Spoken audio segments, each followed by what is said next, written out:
All right, and while you all are introducing yourselves in the chat, I'm going to go ahead and get us started. So good afternoon, well, good morning. We're going to go ahead and get started. This is actually our third training for the second year that we've been providing training to OCFS. So we're very excited to be able to have everyone here today.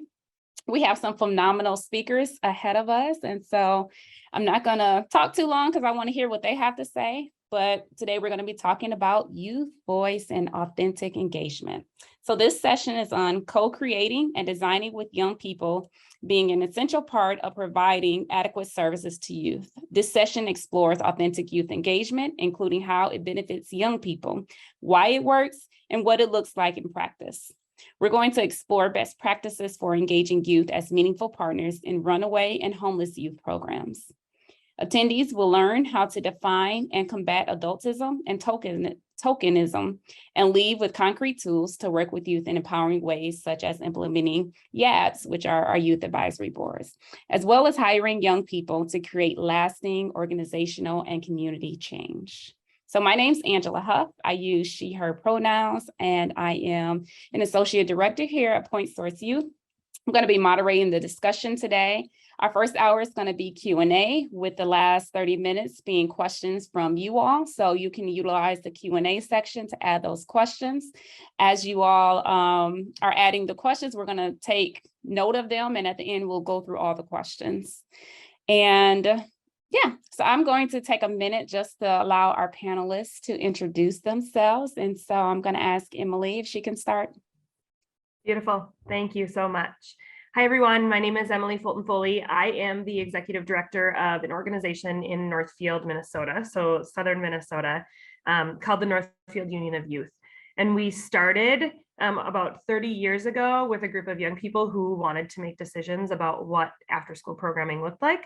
And here we are almost 3 decades later, and have shifted more into the world of social service.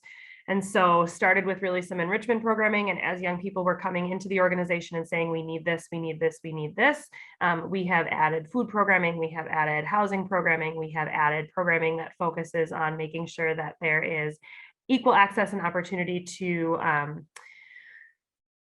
programming for higher education and access to community colleges, not having to leave the town that they are working in, for instance, because then they have to uproot their entire lives. And so they have to make these difficult decisions. And so I come from an organization that has historically really uplifted youth voice. And I'm so excited to see the trend that has been emerging in the last few years, and for places like this and organizations like this that are helping to kind of make sure that youth voice is at the forefront across the United States. Thanks, Emily. And Hannah, if you can go next. And you're still on mute, Hannah. I knew that was going to happen. I knew we had to get it out of our system, you know, somebody had to do it. Okay, so hi, good morning. My name is Hannah Bullock. I use she, her pronouns, and I am the youth engagement coordinator at a nonprofit organization called SHIP. We are based out of Frederick, Maryland. And as a young person with lived experiences of housing insecurities, I work to really educate our community on the realities of different living situations, barriers to services, student rights to education. And that's kind of like the things that our organization targets like overall. And yeah, one of my roles within my title is running our youth action board in Frederick County. And so I have experience with that. And yeah. Awesome. And last but not least, Dejanay, if you wouldn't mind introducing yourself. Yes. Hey, everyone. My name is Dejanay Hale. I use she, her pronouns, born and raised in Anchorage, Alaska. I am currently the youth support specialist for the Alaska Coalition on Housing and Homelessness. And pretty much the bulk of my job is to oversee our youth action board and build a strong, sustainable foundation so that when I go into a different position, it doesn't just go to crumbles, you know, it still exists, it's still very strong. And hopefully, you know, another strong leader will step into my position and also oversee it. I do a lot of miscellaneous stuff within my organization. I definitely fill in as needed. lots of grant writing, working with some adults who may be experiencing homelessness, but my specialty is working with young people with lived experience and who are currently experiencing homelessness. And thank you all for joining. Thank you. I told you guys you were all in for a treat today. So I wanted to start today's session off with a quick quote that kind of spoke to me when I thought about this topic, youth engagement. And it says, young people's participation cannot be discussed without considering power relations and the struggle for equal rights. It is important that all young people have the opportunity to learn to participate in programs which directly affect their lives. This is especially so for disadvantaged children, for through participation with others, such children learn to struggle against discrimination and repression and to fight for their equal rights and solidarity with others is itself a fundamental democratic right. And that's from Roger A. Hart, and it's in a book that he has called Children's Participation from Tokenism to Citizenship. So I'm going to dive right into the questions. What is authentic youth engagement, and how can organizations infuse it into their structure, their practice, their policies, and what does that look like when you put it in action? And I'm going to ask Dejanay, since she's unmuted, she can go ahead and jump in there. Ooh, I was hoping you wouldn't put me on the spot first, but it's okay.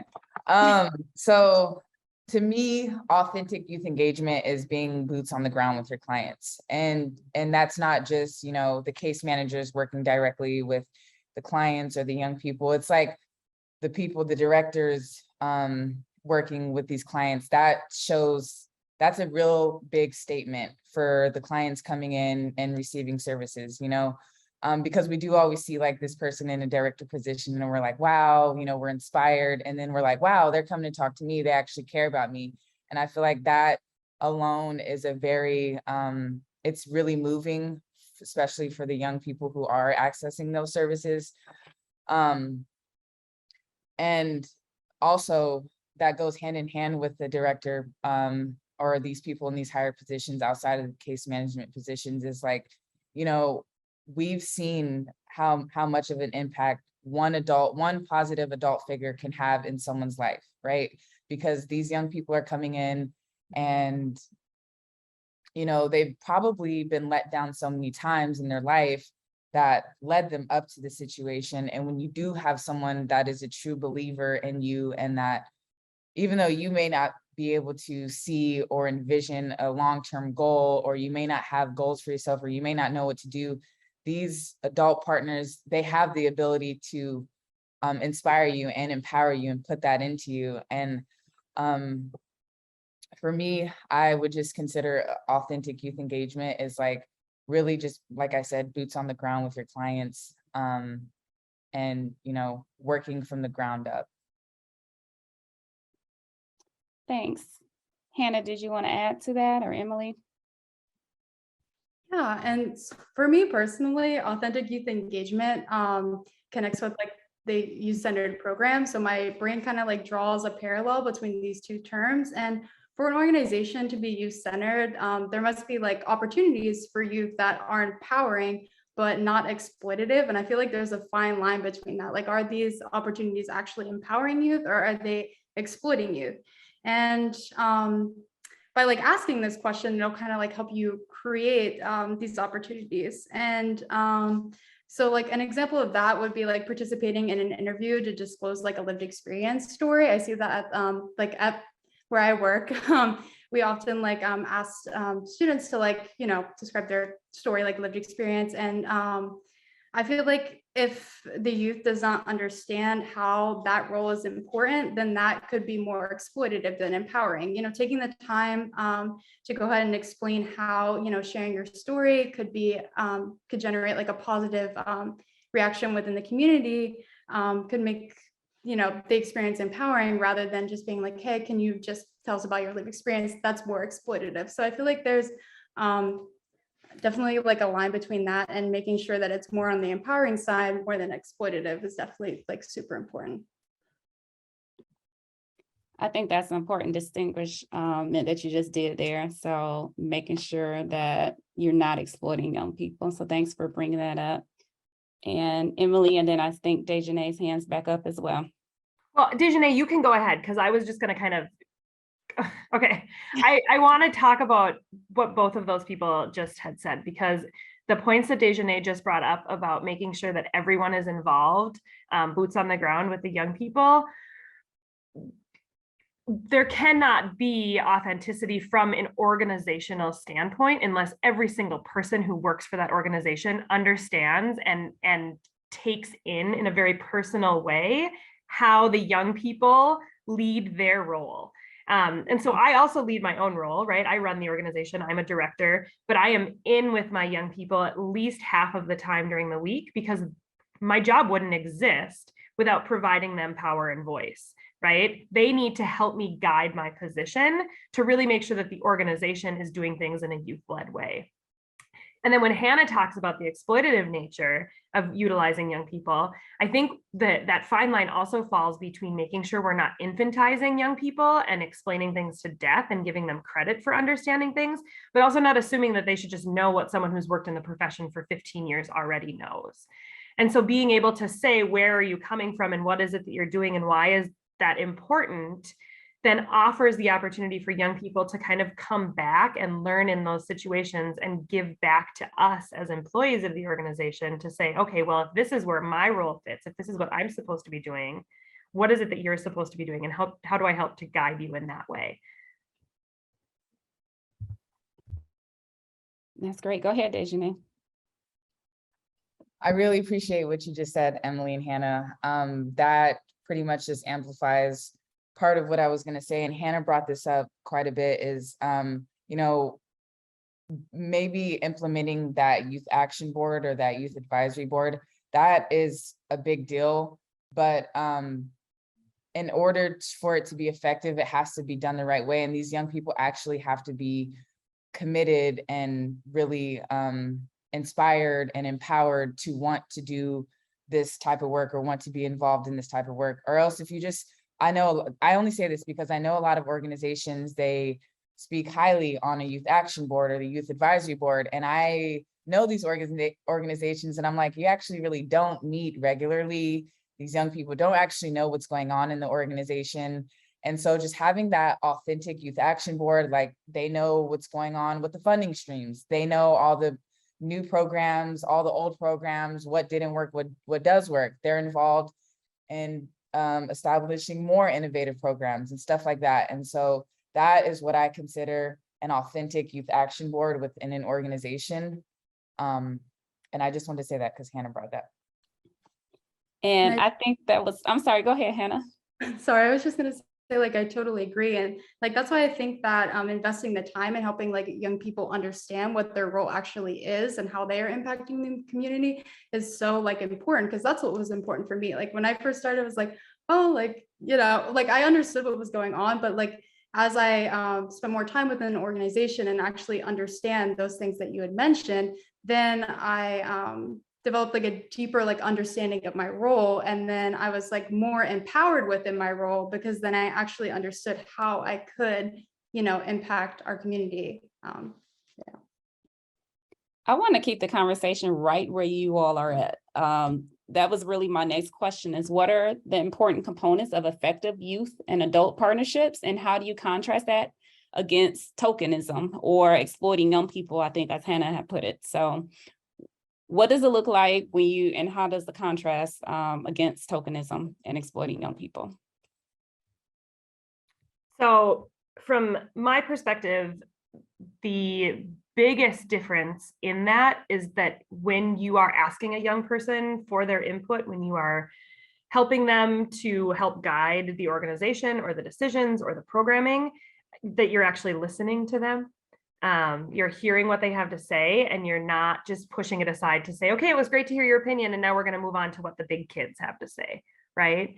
And I think I see that happen pretty frequently. We have a really incredible program here in my community called Youth on Boards. And so there is not one adult-driven board that operates from our city council down to like our library board that does not have a young person who sits on that board. And so they earn class credit for it. It's really a pretty cool program, but some of those boards are wildly tokenizing to young people, right? It's just, okay, well, here it is. We've got someone under the age of 18 that sits on this panel. They don't ever speak because it's intimidating. They don't have an opportunity to have their voice heard because they didn't get all the materials ahead of time in a way that made sense to them. And then you have places like what Dejanay referenced, right, where they're meeting weekly or bi-weekly, whatever seems to work within the schedule for the young people who are there. They're having an opportunity to frame the problem, right? The way we frame a problem is the way that we choose a solution. And so if adults are only using our lenses and our vision to frame in whatever that problem is that exists, we are completely eliminating this whole other lens and this whole other opportunity for solutions to that problem. And so making sure that we're giving them ample opportunity to frame the problem and the situation in the way that they see it, to give really kind of a sky's the limit chance to say, here are the things that we would want to do, and here's what we want to say, without totally gatekeeping these young people and saying that's not possible. Just because something wasn't possible when I was a young person 20 years ago doesn't mean that things haven't shifted and changed and can't be possible now. And really making sure that kids and young people have that opportunity to say, here's what I'm identifying, here's what I'm struggling with. Does anyone else have that same experience or a similar experience? How do we bring our experiences together to talk about what we've learned and what we've lived? And then the adults are taking that in as well, right? And they're letting young people lead the way. And maybe there's some guidance, and maybe certainly there is times where I can say, well, we can't spend $1 million, but I'm going to explain why. I'm going to explain to you what it is that we have for the budget to try and do this. I'm going to explain to you other funding streams that might exist, and you can tell me if you feel like it's worth it to shoot for those funding streams. And here's the direction we're going to move based on the way that you framed the problem, the way that you want to move forward, and the best chance for us to partner with other organizations, other agencies, other young people, or other adults in the community. Absolutely, I love it. But I did, Hannah, Dejanay, feel free to jump in if you would like. I'll ask the same question again. So what are the important components of effective youth-adult partnerships? And then the backup question was, how do you contrast that against tokenism or exploding young people? So what are the important components? I'll go ahead. I just want to start by saying working with the Youth Homelessness Demonstration Program was a very eye-opening experience, especially like, towards the youth adult partnership. I realized that like adults had never really experienced authentically working with young people, and many young people were getting frustrated and ultimately like disengaging from the work entirely. And so I think like what Emily just said, like a lot of young people were thrown into this fire and had no idea what was happening. They're just like, hey, come to this meeting, blah, blah, blah. And so like one of the first things that I noticed that was kind of frustrating for me to be involved in these meetings is the language that the adult partners were speaking. And they're like, let's get all these young people involved in these meetings, blah, blah, blah. And then we get in these meetings and I'm like, I don't know, I don't understand what you just said. They're speaking all this federal terminology, all these acronyms, and all the young people in the room. I just remember looking around and everyone was just kind of lost and had no idea what was going on. So like when you are working with young people, you do have to recognize that not everyone knows all these federal terminologies. Not everyone speaks the sophisticated language that adult partners have picked up as they've been involved in this work. And so I think that's one of the very important pieces to getting young people involved in that youth adult partnership is one, like making sure that that young person understands what's going on. They're ready to go and they're not just thrown into the fire. And then the other piece that what I discovered is that like there are a lot of trusted adult partners in this work that do want to see young people flourish, and they do want to see them in these higher positions and advocating for other young people. And I feel like, finding those trusted adult partners within this work, maybe they work for other organizations, to really empower you as well, empower the other young people is kind of a big deal to me when building and establishing a youth adult partnership. And this will also reduce the tokenism that comes with it, because if you do have all these adult partners saying, yes, let's listen to these young people, let's listen to these young people, eventually it will happen. It does take time, unfortunately, and young people have to endure a lot of tokenism and adultism, but I do think we are making a shift in this work, like Emily said, compared to where we were even 2 years ago. I so appreciate that you mentioned like the time, like time is so important because like it takes time to learn all of these things. And by learning all of these things, I actually understand my role and I can, transform like these hardships or whatever into like an empowering, like I can use them to empower me like within my role. And I think that like two of the biggest like components personally for me, but with that's effective with the youth adult partnerships is like respect and support. So we should have mutual respect for each other. It's not, I'm an adult, you should respect me because I'm older than you. It's no, we should respect each other. And I feel like that goes it goes so far. And just like support for me personally, I am confident, like even like being here a part of this panel, like I'm confident and I'm like, I feel supported. And because I feel like that, I'm able to, be a part of this and be speaking to everyone here. And so that support, just being there for, I think like young people and helping them learn and investing your time is just pivotal, I feel like. Go ahead, Dejanay. Sorry, I'm always saying something after I hear someone say something. So also to what Hannah was saying is like some important components that I feel like when there is a youth adult partnership is like, one is that adult partner should probably know that this may be the only person that this young person trusts, right?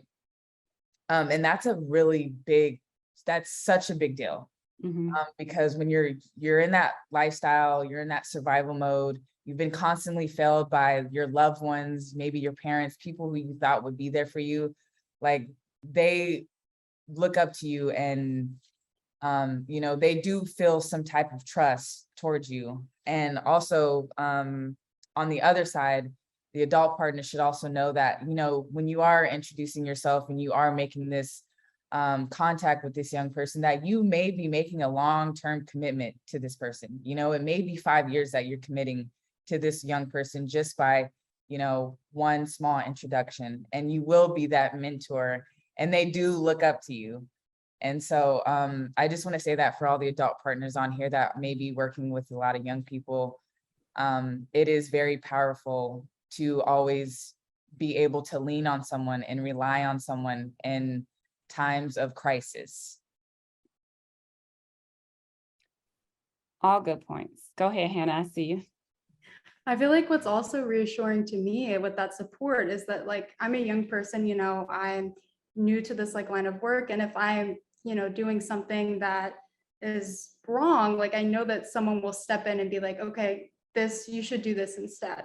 You know what I mean? I feel like wrong is like a pretty like aggressive term, but like if you're kind of like lost and like you need some direction, I know that the support is there for me. And that has just like been so helpful, like just being able to even ask like silly questions, like all those types of things, just having that support and knowing that someone is there rooting me on rather than like hoping that I fail has just been like so empowering for me. So. Very good. I mean, I just, everything that I'm hearing, I agree with. The YHDP, is the acronym, CCP and the COC and like all the acronyms that we hear in the line of work that we do.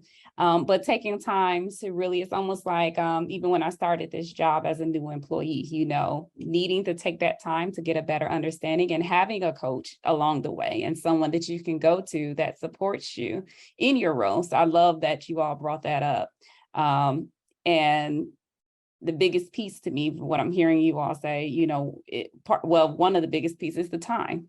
Take the time and make the time. We can't rush it. If we want it to be effective, it cannot be rushed. So very good points. And I know that you guys have already jumped into it a little bit. So I'm going to just follow up with this question, which is, how do we overcome the power struggle that can exist when youth are asked to participate in adult-led organizations or field? And I know that we hinted towards this. I know that I participated in a group that was working collaboratively with youth.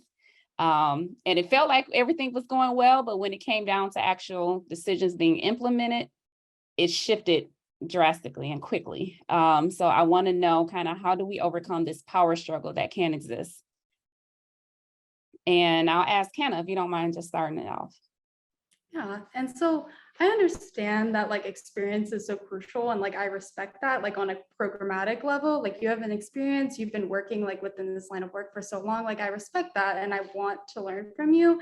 And it's kind of just for like personally, I think it's transforming, like as an adult, transforming your mindset from I am older, I have more experience, you need to respect and like let me make the decisions, and like you're just here, like you can see how I'm doing that. But you know, transforming like that mindset to like you are new to this, like let me teach you. Just being willing to like help a young person like learn and just like gain something from your experience in itself could go so far, rather than like kind of like gatekeeping it and being like, this is my experience, I'm older, I know more, like, you know, that's it. Just helping like a young person learn and engage that person like within the learning process. And yeah. And I think that's so important, like so important, but also for the adults, as someone, Hannah, who has been in the field forever, like I still have things to learn, right? Like I'm not here to say, hey, I'm here to just teach and to guide you. Like I also need to learn. There's experiences that Hannah has had that I have never had in my life. There's experiences that Dejanay has had that I have never had in my life. You know, I can learn from every single other person who I am working and collaborating with. And I think treating it in that way as a collaboration, right, instead of just kind of a meeting, is really, really important to kind of go in with that mindset.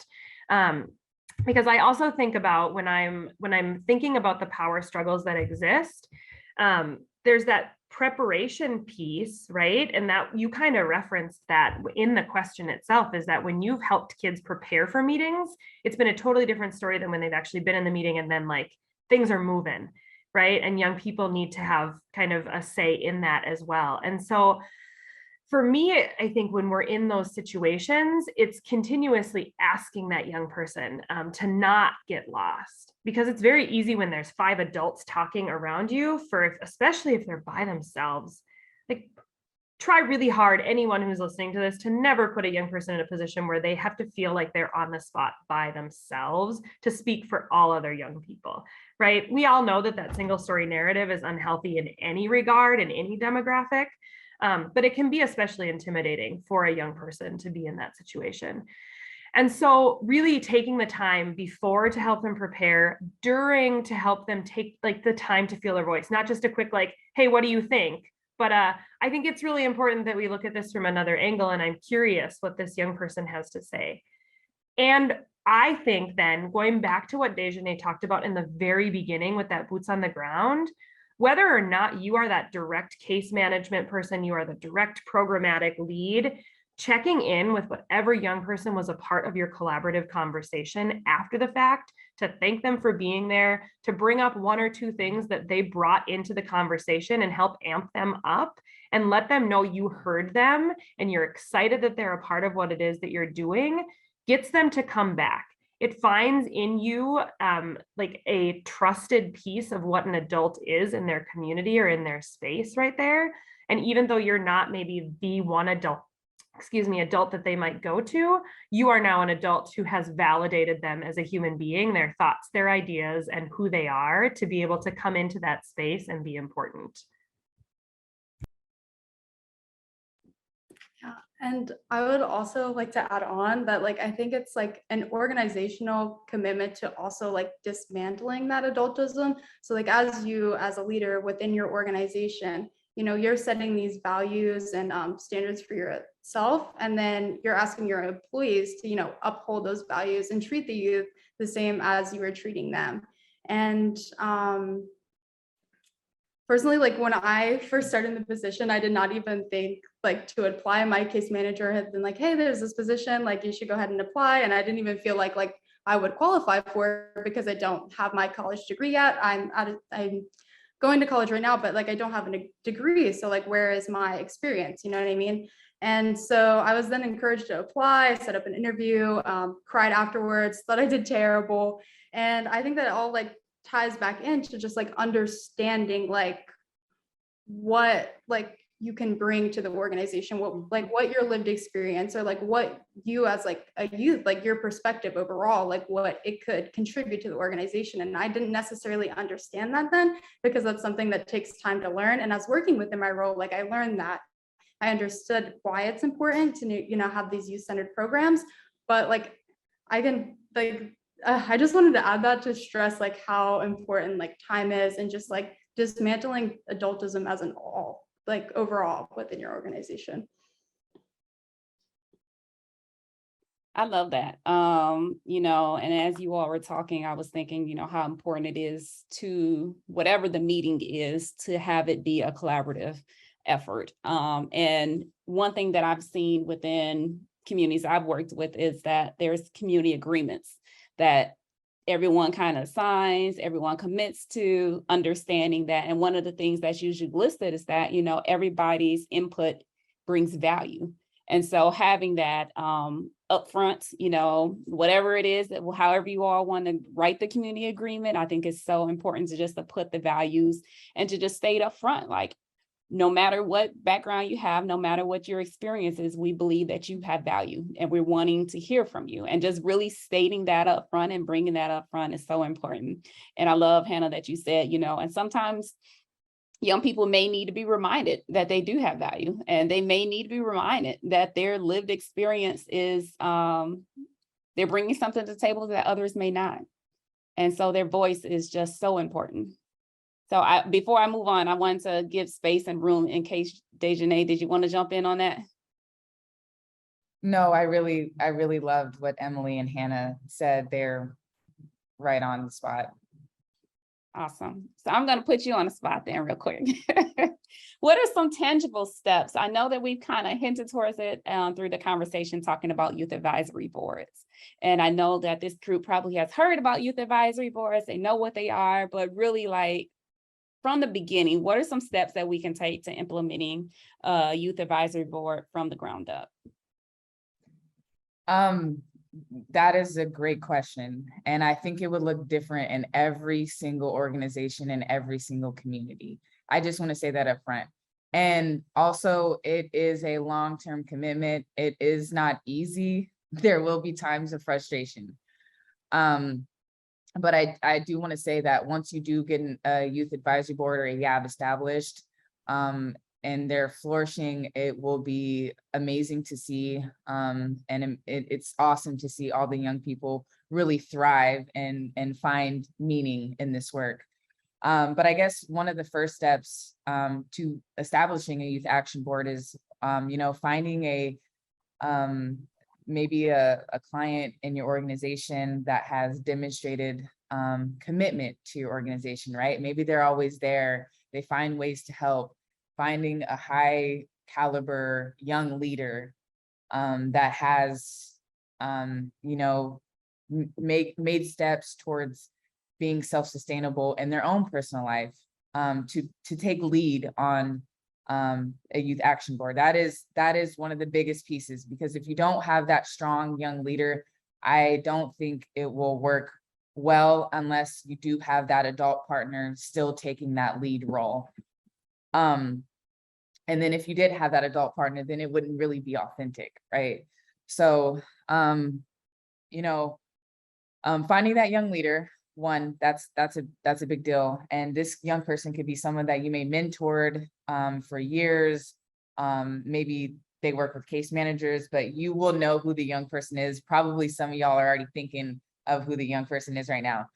And the next step is taking the time to really develop them out. I mean, we've said this several times already on this call. It does take time to develop this young person, and, you know, really come up with the vision, right? You want to talk to this person, you want to develop this vision of what a youth action board is, and so on and so forth. And then you want to get all the other young people involved and share this idea and share this dream, and then get their input and what they think it should look like for the organization. And then once you've kind of established, that youth engagement part and you have the vision, maybe you've already wrote the vision and mission and so on and so forth. Then the next important piece is really discovering meaningful work within the YAB. Because I've seen so many times that if a young person doesn't feel like their role is meaningful, or if they feel like they're just kind of at a plateau within the YAB, they will disengage and you probably won't hear from them again, or until you do find meaningful work for them. Because a lot of the times it's often just like, come to this one meeting once per week and you get paid $25 stipend. To me, that's not meaningful. I wouldn't want to just take the time to just come to this one meeting and I'm like, I don't even know what's going on. Like meaningful work is finding something for them to do, outside of that one YAB meeting. What can they do within the community? Can they go to other organizations and start establishing relationships with other organizations and stuff like that? And celebrate successes. We don't do that enough. All of us, we don't celebrate our successes, whether they're little, whether they're big. That is something that, you do need to take a moment to reflect. Wow, we've done this, we've done that, we've done so much in our community.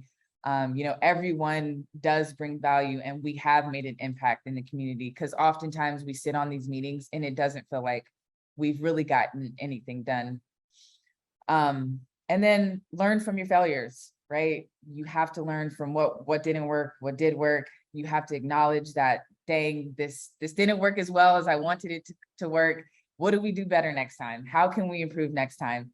And you learn together with your YAB members. Like it's a beautiful thing. And then you hold everyone accountable. Like I want my YAB members, they definitely hold me accountable. If I'm not doing something right, or if I'm not showing up to work with my whole self, they're going to tell me like, hey, what's going on? They check in with me too. It's not just me always checking in with them. And that's one thing I really do love about, that authentic relationship. It's like not even work. It's like kind of like a family. It's a work family. And so that's a biggie. It's just celebrating those successes, finding a meaningful work.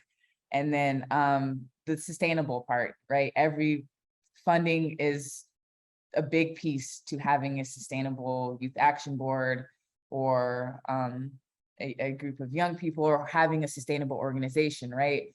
To me, having separate funding, there's funding for an organization and then there's funding for a youth action board, because I think that's one important thing you have to be very transparent about with your YABers or with the young people you're working with, is what is the budget that we're working with? What can we do? How, because this is how you're going to be able to plan out external or internal events. This is how you're going to be able to do travel, outreach, everything, right? It all falls back to that budget that the young people are working with. And I think it's very important that everyone knows how much it is. How do we get this funding? What can the YAB do to secure our own funding? Because we don't want to rely on the organization because they have their own thing happening, right? So a big piece to, I think, a YAB is the grant writing, right? There's tons of grants out there that these young people can easily go out and just go get it. And once they're inspired enough and once they're 2 feet in, they will go out and find these grants and start doing it themselves, with the help and guidance of those adult partners, right? And then just support, like Emily said, the collaboration piece. Everyone is learning from each other, right? So that youth adult partnership is very important, especially when, the YAB may be trying to work with several adult partners. What I've learned is that having an adult partner with you, advocating right there alongside you, has made a more impact to bring in more adult partners, right? They always look at the adult partner first and then the YAB. So that is something we're trying to shift. And I think it is shifting, and I'm sure it will, be different in a year from now. But, leaning on each other and having each other there for when we're trying to establish those adult partnerships and bringing more adult partners, having those adult partners there is very important. And then the last piece, especially with my YAB and the young people I work with, I always want to make sure that they have the same opportunities that I have, or even higher opportunities. I'm always looking to create high quality opportunities. Like Hannah said, like she has a lot of confidence coming here now.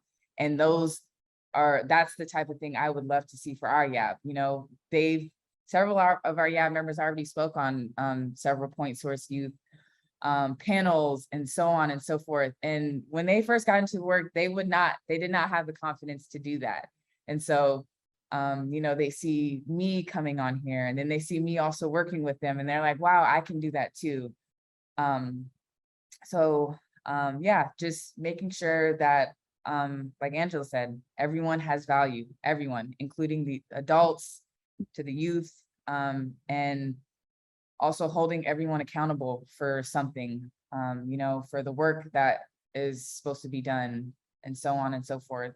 Because a lot of the times what I've noticed is that we'll kind of get plateaued and everyone will be like, okay, well, what are we supposed to do next? What are we doing now?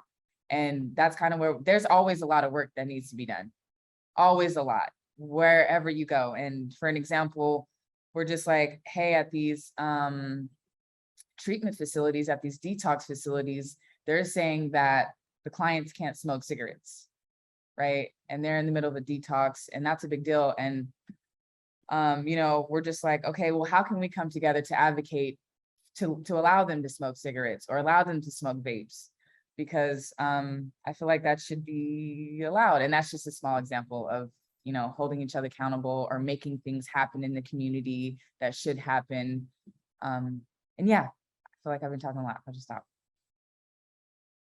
No, I think that's been very helpful. I think that people want to know, how do you get a youth advisory board started? I think another question, and Hannah, I'm going to come right to you. Actually, I'm just going to pause. Go ahead, Hannah. All right, I just wanted to really thank you for bringing up like that kind of professional development perspective, right? So like when I first started with my organization, I was getting like docked 10 points when I was presenting in class because like I literally could not like say a sentence without like shaking and my face turning all red. And so like while having like different opportunities and being exposed to different things within my role, like I was really able to professionally develop with like my public speaking skills. And I think that's so cool that like as an organization, you have the ability to create those opportunities. You know what I mean? And like you said, it's like a long-term commitment, and there's like always the potential to like undergo changes while like implementing a youth advisory board. I actually don't have experience like starting it from the ground up, but there was a period of time like before I kind of took on my leadership role within our Frederick County Youth Advisory Board, where there was this like a lack of engagement. And I think what was really helpful, and this kind of goes like back to the first question about like how can you incorporate authentic youth engagement into like the structure of your organization. And I think that what was so helpful for like us as a group is sitting down together and having a conversation about what our policies could be, rather than, just myself being like, oh, like I'm a young person, I know what young people want, you know what I mean? Let me come up with some policies. That's a young person doing. Now, I think it was really cool that we all were able to sit down and have a conversation, and everyone's input was being valued. And not just like, I felt like after, coming from a disengaged period, we were all like re-engaged, and we were all like passionate about like us as a youth advisory board. And I feel like, implementing that authentic youth engagement and terms of like your policies is just, that's like an outcome of it. So That's great. And I want to shift just a little bit, because I think that the next question is very important too. So we talked about youth advisory boards and kind of some steps real life steps that you can take to implementing them. And I want to shift to hiring young people because that's a whole nother aspect. And so I think that's very important that we not just do youth advisory boards or have representation on the board, but we actually look and move towards hiring young people to support other young people in communities. So I'm going to ask Emily, what are some suggestions that you may have when it comes to hiring young people to support other young people? Pay them appropriate wages and don't just say that, hey, they're young and they don't deserve to earn what I earn, right? I think that's a huge, huge piece.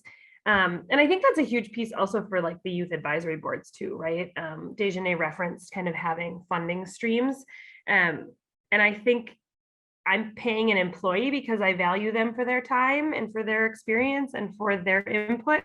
And I should be considering doing the exact same thing for young people and figuring out a way to make that happen. But when it comes to the actual hiring process, I think that there are some things where you need to know and understand what's allowed in your specific state and region for hiring. Don't discount someone just because they're under the age of 16. We have some really incredible 14-year-olds who work for us. It's just that they work really limited hours, right? And they work kind of between different shifts and between different things that they have at school. The recognition that work-life balance also exists for youth, and that maybe sometimes it exists more for youth who are juggling and balancing different things and still have such a need to be around their peers. And I think for us, what's really important is the setting of clear boundaries for what it looks like when youth are utilizing our youth center and our youth programming and what it looks like when our youth are working at the youth center, and really taking time to get to know them as a supervisor and as kind of this like peer advisor with them, so that there aren't punitive measures that need to be taken if a young person isn't doing the work that you think that they need to be doing, right? So if I'm coming across a young person and they're sitting in community with their friends and yet they're on the clock, my conversation is not, hey, you can't be doing this. It's, let's kind of separate away from this and then tell me, like, what are you getting out of that? How is that beneficial to the work that you and I decided that you were going to do when you first started? And where do we need to shift to make it more beneficial? Or how do I, as an employer, help to recognize when that's happening so that I'm not looking at it and saying, you're not doing your job, right? And so it's this continued guidance for young people to help them become and grow as leaders, just like Dejanay had kind of said.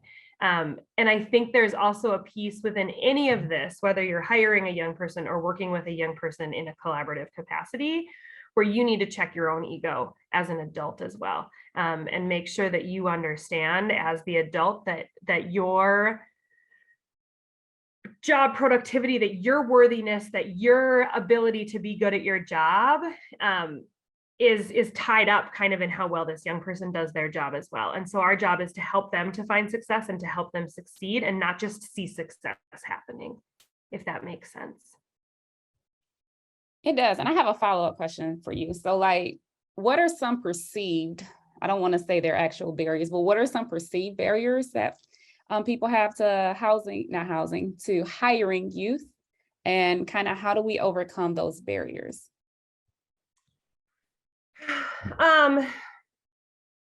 I would say the biggest barrier that we seem to kind of see from greater community members is that like young people aren't earning their keep, or young people aren't dependable.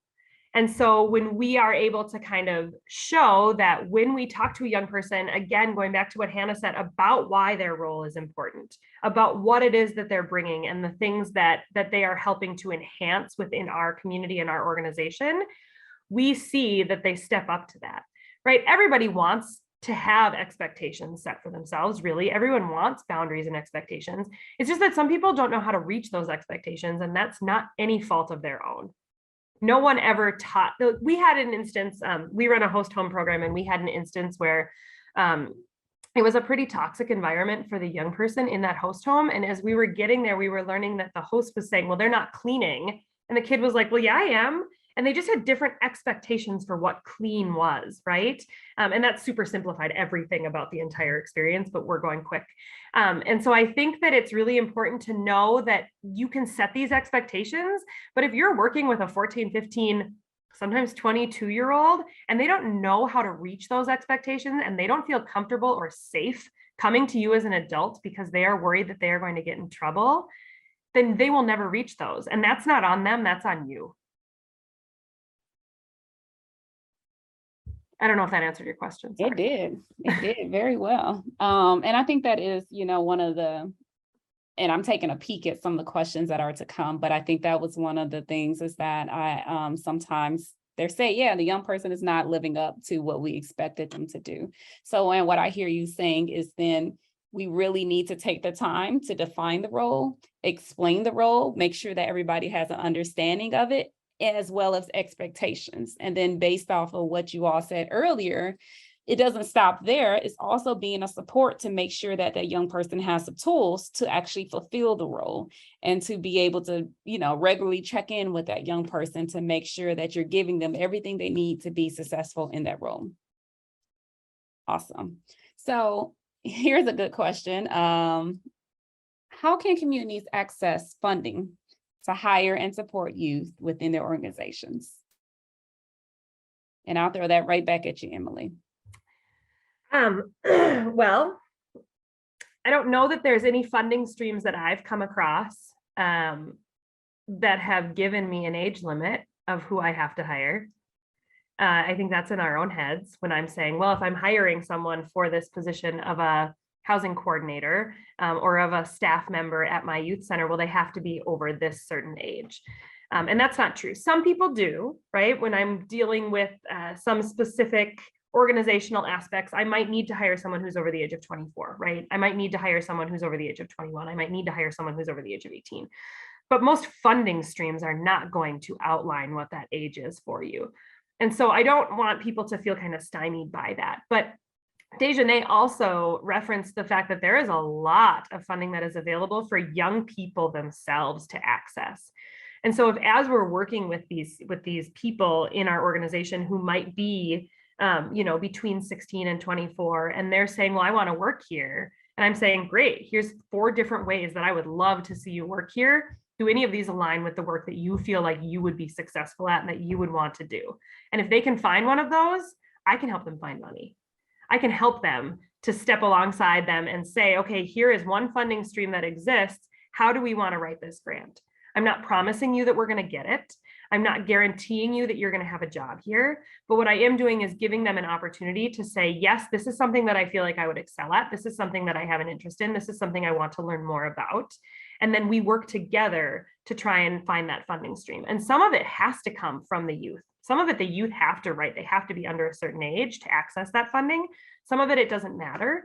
But either way, I can commit to being there alongside of them and continuing to kind of amp them up and give them opportunity. And everyone, regardless of age, should have someone proofreading their grants, right? And so I'm there alongside of them to do those different pieces.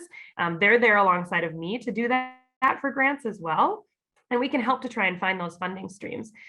We're very fortunate in our community that there's a significant amount of them that are local, but there are state grants that you can look at.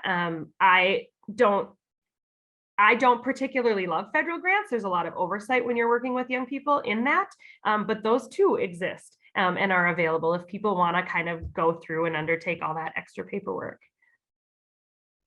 Dejanay, I saw your hand go up and she mentioned federal grants and your hand went down. So I still want to give you space in case there was something you wanted to say.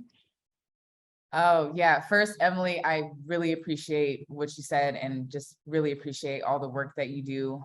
Just creating those opportunities and walking side by side with those young people, because grant writing is a lot. It could be a lot, right? If it's your first time, you do have to know stuff about the organization. You do have to know certain information. So I definitely appreciate that. I was just going to say, before Emily said it, is try to stay away from the federal funding, because it actually requires probably like a whole full-time position just to manage those grants.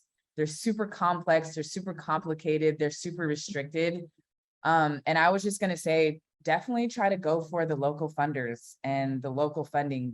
It's flexible, you know, it's close to home. You can actually talk to these people whenever, you know, they're accessible. And they would also probably understand the work more than someone would understand it in DC or wherever they're at, you know, like HUD dollars. So, you know, my biggest thing to finding funds is one, you know, checking out the funders that are in your community and in your state. It doesn't have to necessarily be state funding, because there's always like private foundation, local funders, so on and so forth, that do want to help in some way. And so maybe getting on those email lists, you can tell these young people, like, get on the email list and stay up to date with the funding, because that's how I find out. Anytime funding is released, it's always through emails. They're like, hey, this is being released.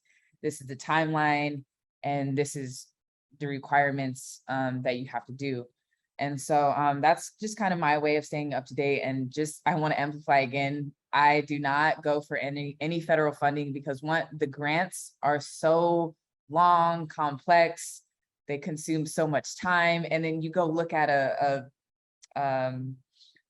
application from a local funder and you're like, wow, this is like straightforward. They understand, they know that we don't have all the staff and capacity to spend on writing these grants. And they're also honestly not even that much that the feds are giving you. So I've just learned that having flexible funds is best when working with the YAB or trying to hire other young people or create new positions, because then you can just work with the flexibility and create a position however you want it, or best tailors to the young people or the youth that you're working with. Go ahead, Emily. Great. Thank you so much, Dejanae. Yes, thank you, Dejanae. Federal grants are useful for a lot of people in a lot of ways. They don't often tailor themselves well to youth work. I wanted to speak, and maybe I'm getting ahead of myself, Angela, you can tell me that, but I saw someone mentioned in the questions and comments section that their insurance doesn't allow them to hire under 18. And I would just encourage anyone who, if that is coming across in a way for your organization, to look into different organizations that help to provide opportunity for young people. So, or it doesn't even have to be young people, but if you have a career force in your region, if you have a workforce development center in your region, often they have funding where they can hire someone under a certain age if they meet requirements, and you can just be the site that hosts this person. And so the payment's not coming through you, the insurance isn't coming through you, you are the host to a young person at your site, giving them work experience and work opportunity, giving them opportunity to learn management styles and be with someone who they feel safe and comfortable with and learning how to work. And it might only be a 200-hour or 150 or a 300-hour kind of internship program for them, but they are getting paid then to work for your organization just through a different funding stream. That was good. I'm glad you saw that. And that's perfect timing for us to really be able to transition over to some of the questions that we had from the audience. And thank you all so much, because the content has been very rich and I'm appreciative of that. But I want to make sure that we're clearing up some of the questions that folks may have. So the first one is, what are some concrete steps that organizations can take to create a culture committed to centralizing youth voice and advocacy?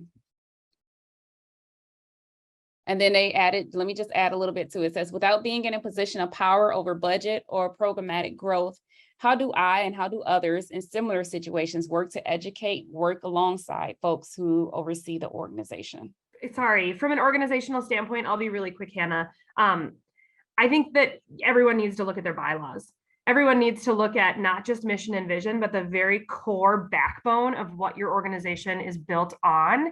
What are the rules that you have to follow, and make sure that youth voice is implemented somewhere within those bylaws of your organization. Go ahead, Hannah.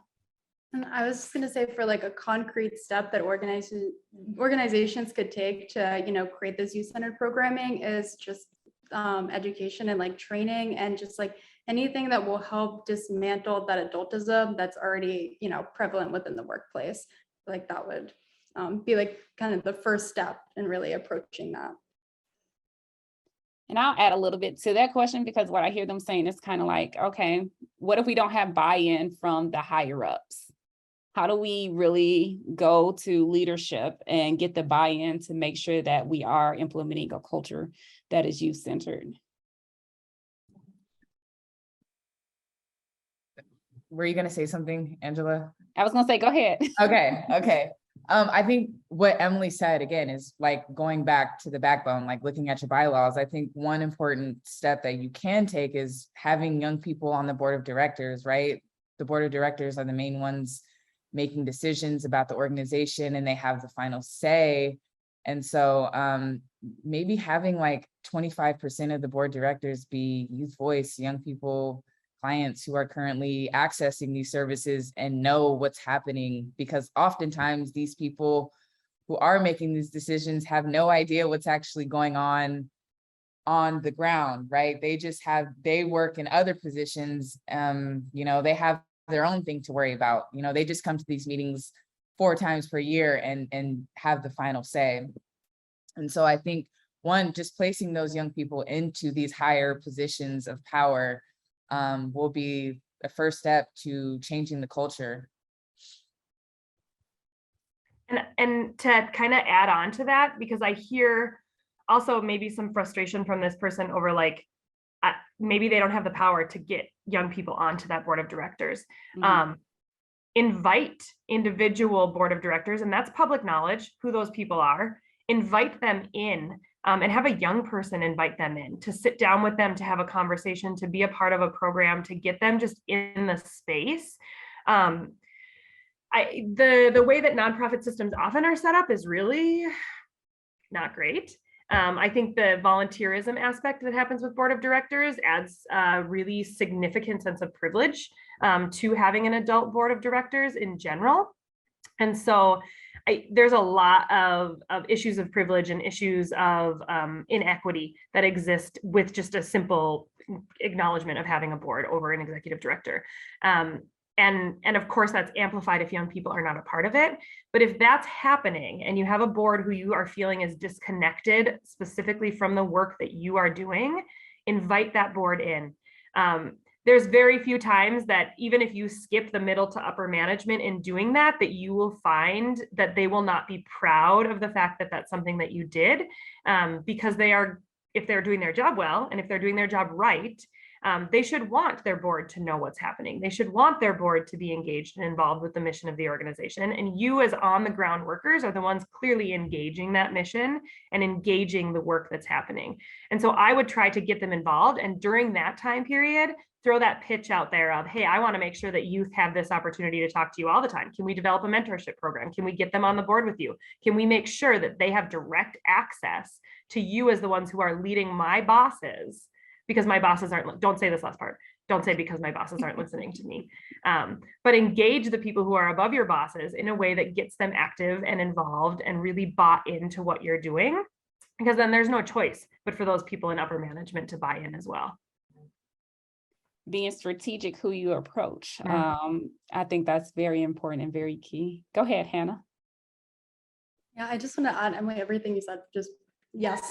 But I feel like as a young person, sometimes you have to realize that dismantling that adultism is not within you, but it's, within the adult. And so just really having someone, like for me, I'm so grateful to have someone who will advocate for me, advocate for, what I should have as a youth employee, like the types of opportunities I should have. And so I feel like just having someone designated to be that advocate for a young person once they come into that role is just like crucial support that they will need to really like grow and flourish within the role. Very good information. I've read in the chat, Dejanay saying she's had to do that before, and I'm assuming that means jumping over the boss to someone else. I put it in the chat, a comment that someone's had, where they've struggled being an ally, an adult ally. And it's very similar to the last question, but they really ended it with saying any insight for an adult ally without much organizational power would be helpful. So how can adult allies help to support organizations that want to center youth voice?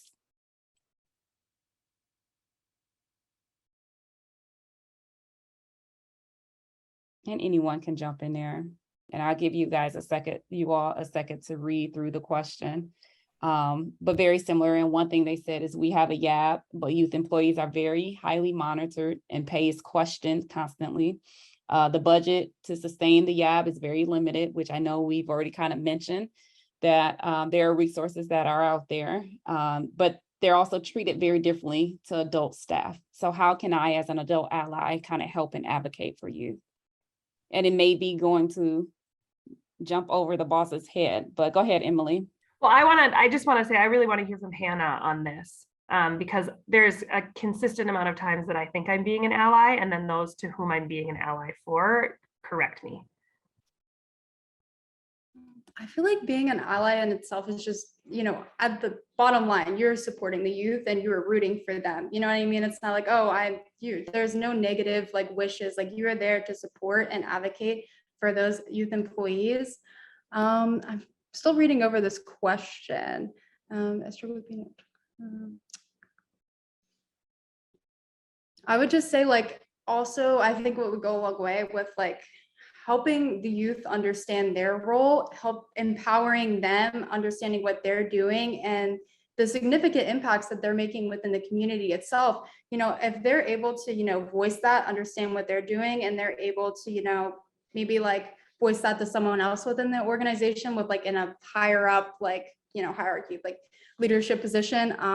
I feel like that would go a long way as just the young people actually having the knowledge and background and understanding of what they're doing to then vouch for themselves and, just voice why they are important and what impacts they are actually making within the community. So again, that goes in with the time, investing your time to help the young person develop that skill set, because advocacy, like that's just like a whole nother topic. Like how do you, help someone or prepare someone to like advocate for themselves? And I feel like sometimes I struggle with that. It's like not really like, I think I get lost in my thoughts like I am right now. And so like having someone that's there that just like guides you through it and then just like really invest that time and help you like prepare for that. Like if you're going and you're vouching like, hey, like I'm a young person on our youth action board and this is why we're important. These are things we're doing in the community. I feel like that goes a long way. For me, I like to like also like just like the way you present what you're doing as a youth action board as a whole, really centering it around like that professional development and like you're impacting the community and highlighting that, I feel like really resonates with people and it helps other people understand your value as a young person on a youth advisory board. I think it sounds really great when we talk about the dismantling of things all the time, and yet we know that that's not always going to be a reality, right? We can't burn everything into the ground and start anew. And so sometimes we have to kind of take some pieces and adapt them the way we want to adapt them to fit into the framework that people who are already there understand. And so I wonder if, are things written? Is there a written job description for these young people? And then when they're being questioned on if they're doing it, we go back to the job description, right? And can we show somehow? And how do we show qualitatively and quantitatively what it is that the youth advisory boards are doing or what it is that the youth staffers are doing? We frequently at my organization curse SMART goals because they're time bound specifically. And everything we've talked about here today is how difficult it is to create authenticity and to move forward to change when you're so time bound and constricted with these SMART goals. And yet, SMART goals are the things that grantors love. SMART goals are the things that especially academic systems really love. And so how do we make sure that the things that we're writing are fitting into these SMART goals? How do we make sure that we're writing SMART goals that, yes, are a stretch, but they're totally achievable, right? And so we can prove to people that the young people are doing what they think they should be doing, what they think they want to be doing, but also so that we can work one-on-one directly with the youth that we are seeing to say to them, here's what I know you're doing that's bigger than what we are able to show to this. I'm looking at like your board of directors or your ED. How is pay being monitored? right? Is it being written down and we're watching what it is that they're doing, or is it stipends that are being given to young people? And there's the recognition of the fact that people are terrified of stipends to young people. We give them stipends and we don't know what they do with that money. And I'm like, well, I don't know what you do with your money. I don't have to know what you do with your money, right? You've earned that money because you've done these things, and these things are written, and these are the things that we say we're going to do. And if those things are achieved, they have earned this money, and it is theirs to do with whatever they choose to do. And sometimes those pieces, the really stupid, nitpicky, time-consuming pieces, the reasons I hate federal grants and what their requirements are some of the things that you can do to start building that faith and that trust in your organization from those higher levels, so that they can see that what is being invested into these young people is totally and amazingly worthwhile. A lot of hands up. Go ahead, Dejanay, then Hannah. Sorry, I'll be quick. I really appreciate what you both said, and Emily, about the monitoring young people and making sure they're doing their hour and doing all that. That's something that goes hand in hand with the trust piece, right? Like, there's not someone overseeing you. What are you doing in this hour? Did you really actually work this hour? And so I do think that's a very important piece to point out. To me, as a person who may be in an organization that feels like they don't have enough power, you can continue to stand in the gap and say, like, no, this is wrong. You can continue to stand in that gap and say, we should be doing this instead of this, advocate and be very transparent with the young people that may be involved in the situation that you feel is not right? Just be like, hey, this is what's happening. Transparency, I feel like is very important, because oftentimes young people are just lost and don't know what's happening. So, I just think that if you are an organization and you do see this stuff happening and you don't really say something, it could also be harmful, right? Because you're just standing there watching it happen. And so I do think it's all about the people too, right? We talk about how hard it is to build an authentic relationship. I don't personally think it's that hard. If you really want to build a relationship with this young person, you will make it happen. You will do it, right? There's that saying, if someone wants to talk to you, they'll talk to you, right? And so sometimes we make it so complicated and complex, and it just goes back to the people who are in this work, right? Do they really want to do this? Do they really want to build this relationship with these young people? Do they really want to create opportunities and get them out of this cycle and make sure that they're successful after this program? And so, like, it goes back to the people and the staff. And so I just think, like, if you feel like you don't have a lot of power, but you do want to see change, continue to stand in that gap and say, we should be doing this, be that person to step up for that young person.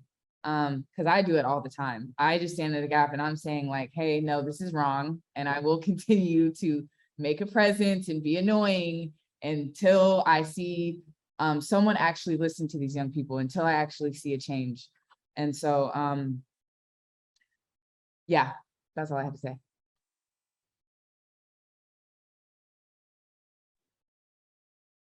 Then I just wanted to jump in really quick and add that for me, like, I think when I first took on like the leadership position, it was kind of frustrating for me because I didn't actually understand why. Like, I understood why we had to, like, what are we doing? And like, what are young people getting out of their experience in our youth advisory board? Like, what is going on? Like, I understand why someone would want to know, but I didn't really understand the depth, like in terms of like funding and like who approves this and that. And like, I didn't understand all of that. And I feel like once I actually gained that knowledge, I feel like it was like almost eye-opening to me. And I was like, oh, this makes sense. And now I know what we actually, should do as a youth advisory board to sustain it and allow other people, who are higher up in our organization understand our value. And I think it just starts at, young people understanding their value. And I think like something also that was like super eye-opening for me is like, in terms of like gauging like your professional development, having like each of our members like come up with a resume that is inclusive of like all the things we've done like within our youth advisory board, like different outreach events, and just even providing feedback to another service, like really like writing that all down on paper and having everyone kind of transform that experience. It's like, oh, we did this with the YAB, yes, you did this with the YAB, but it's also professional development. I'm sorry, my dog's going crazy, but yeah. I think your dog is just agreeing with what you're saying, like the rest of us. And I really just wanted to, there was a question, and I know you guys are, or you all have started to answer it already, but the question said, how do I get youth to follow through in their leadership roles? So my assumption is that maybe there's someone who is part of the YAB, or maybe they're on the board of directors, or maybe they're in another position of leadership, but there seems to be a gap in their fulfillment of the role. And I know that Hannah has mentioned it a few times throughout the conversation of making sure that you're really being very clear about what the role is and setting expectations. I think I heard Emily say earlier, but I really wanted to hear it if anyone else had anything else to add into how do I get you to follow through in their leadership roles? Sometimes you won't. So that's the first thing you need to know and understand, is that like you can't control what it is that young people do and don't do. And so sometimes you won't. The other piece that we have found to be pretty successful in our organization is making sure that we're looking at the barriers that exist, right? And so we work very hard to be strengths-based in our organization and to do all of the things that I talked about earlier. But sometimes there are barriers that exist that kids just won't tell you about. And so it really takes time and relationship building and understanding to figure out why it is that sometimes they're so committed and they're so engaged and they're so focused, and yet they're not actually taking the time to do the things that they told you that they really wanted to do. And that's a process, and it's a slow process, and it's a time intensive process. But that's that relationship building that Dejanae has talked about so much in this, and having the importance of building them up enough. And sometimes it takes that whole relationship to build them up enough to know that if you step away, they can continue to do it. And they have to know that too.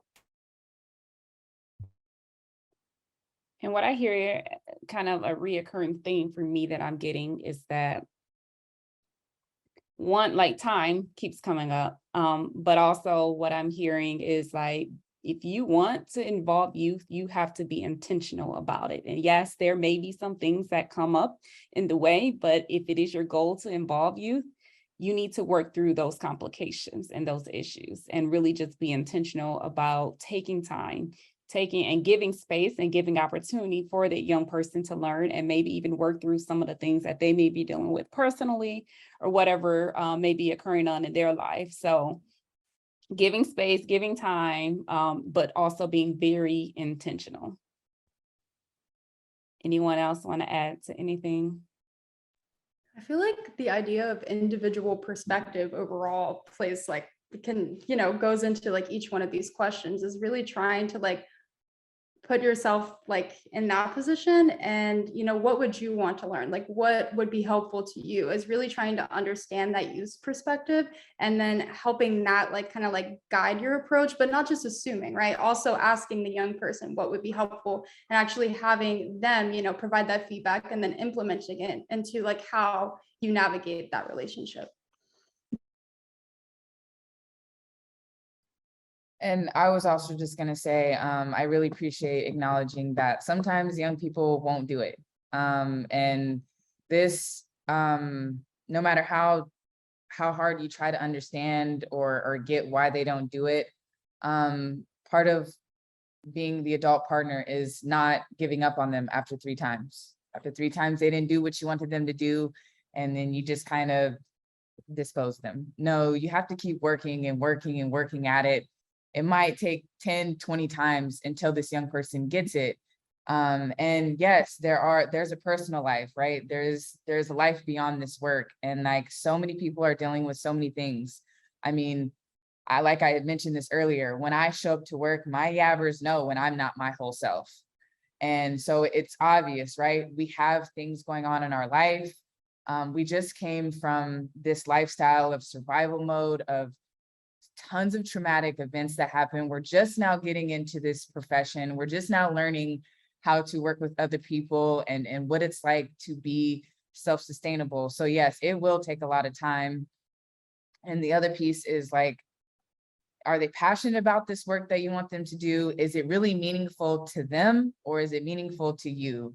And so that's another piece that I found is a reason why young people will just completely disengage, just because they're just really not interested in what they're doing. They may not feel they're making an impact. And so you need to communicate with them like, hey, this role is here because we need this to impact this type of demographic or whatever it is. And, you know, you just have to keep going at it and taking the time to really develop them out and continue to show up when they need you to show up. And then eventually they'll get it, and things will start flowing. I'm going to take this last question from the audience. It says, how do you balance an authentic relationship with youth without them thinking they are your buddy? And I see a lot of smiles and even a little chuckle. Go ahead. Yeah, I think it's definitely a struggle for me, like especially as a young person who has like worked in like kind of like supervising like a young person hiring other young people. It's like, how do I uphold professionalism, and how do I basically like, how do I get other, you know, people to respect me? I feel like that's a conversation that's still ongoing in my head.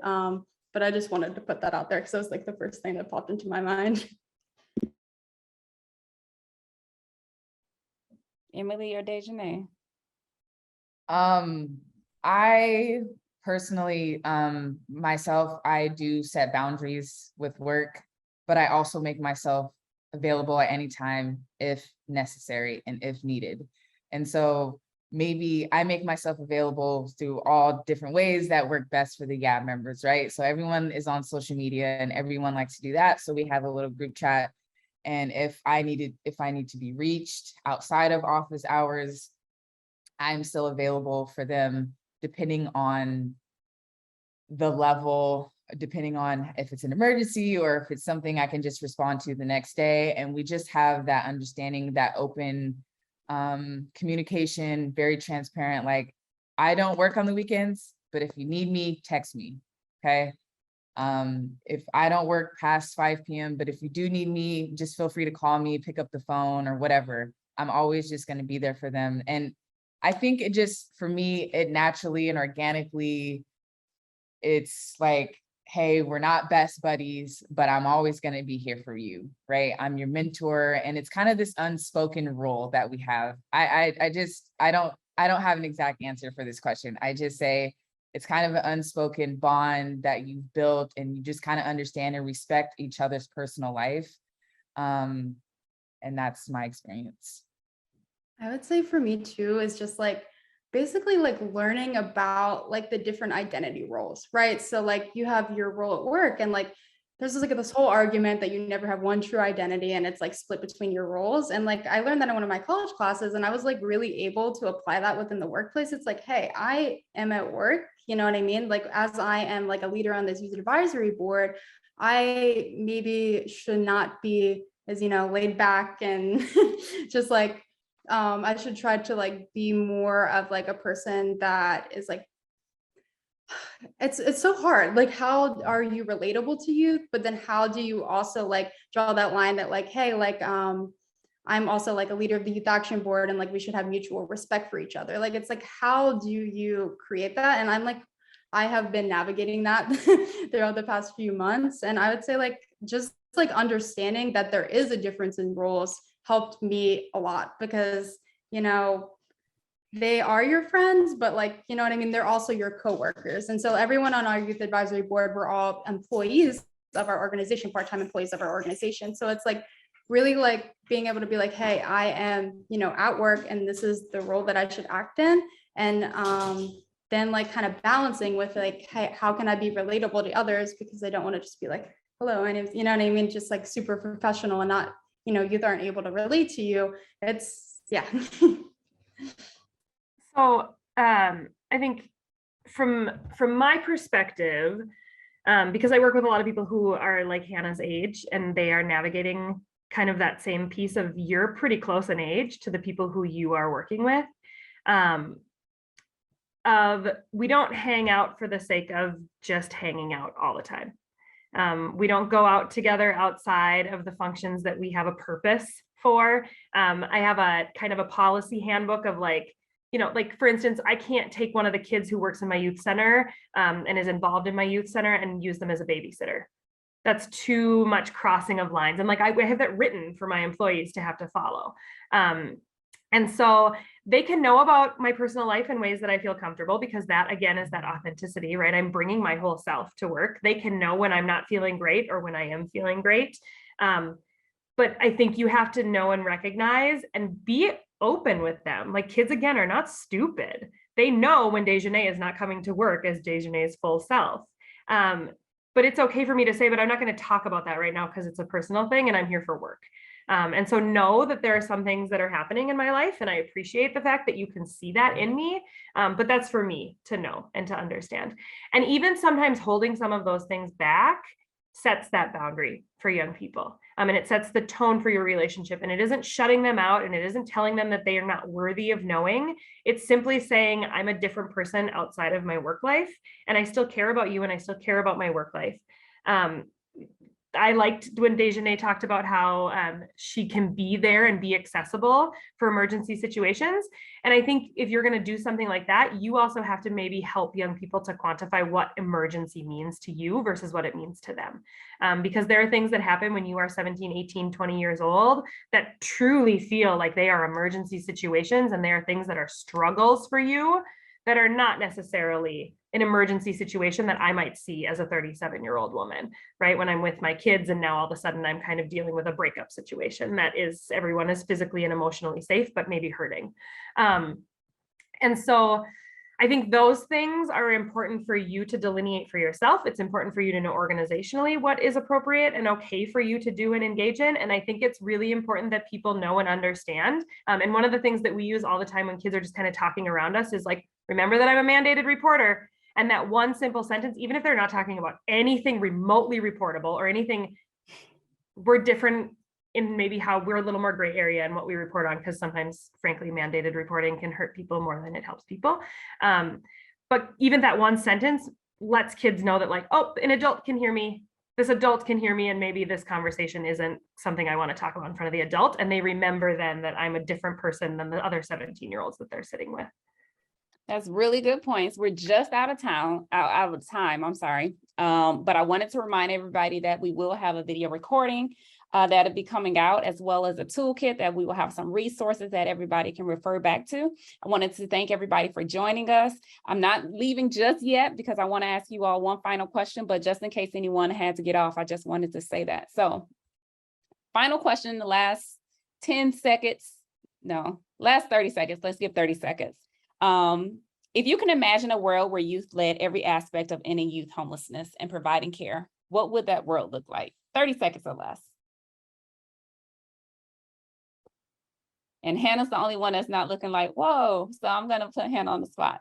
Okay, so I would definitely say that young people would have access to living wages and benefits, you know what I mean? And then overall, I feel like programs would be better designed to help people because it would be youth-centered.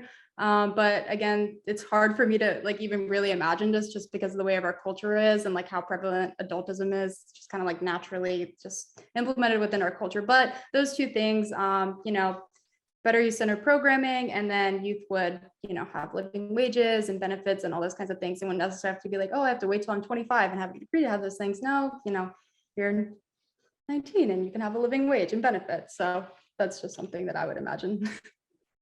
I think that we would see a more compassionate society because young people are not as jaded as adults are. And I think we would see that people wouldn't see homelessness as this one step piece, that we would see all of the other things that are involved in causing homelessness, but also in maintaining poverty, even when people are housed, right? And then that there's that constant fear of housing insecurity that exists because of food insecurity, because of childcare, because of jobs that don't exist that are in a way that we can access them. And I think we would see a more holistic, comprehensive viewpoint of what housing insecurity and homelessness looks like and the ways that we kind of ensure that people have stability and safety. Awesome. Dejanay? Okay, I'll be quick. To me, both what Emily and Hannah said, I just think if young people were at the lead, it would be a very versatile, evolving world, because I feel like working with young people, there's constant great ideas and innovative things that we could be doing that we're just not doing because we're just not listening. And that's just how I see it. Thank you all so much for your time. Hannah, Emily, Dejanay, it has been a pleasure to be able to moderate this session with you guys and get all your insight. Hopefully it's been fun, because it's been fun for me. So thank you to everyone that has joined us, and we're done. So until next time, have a good one.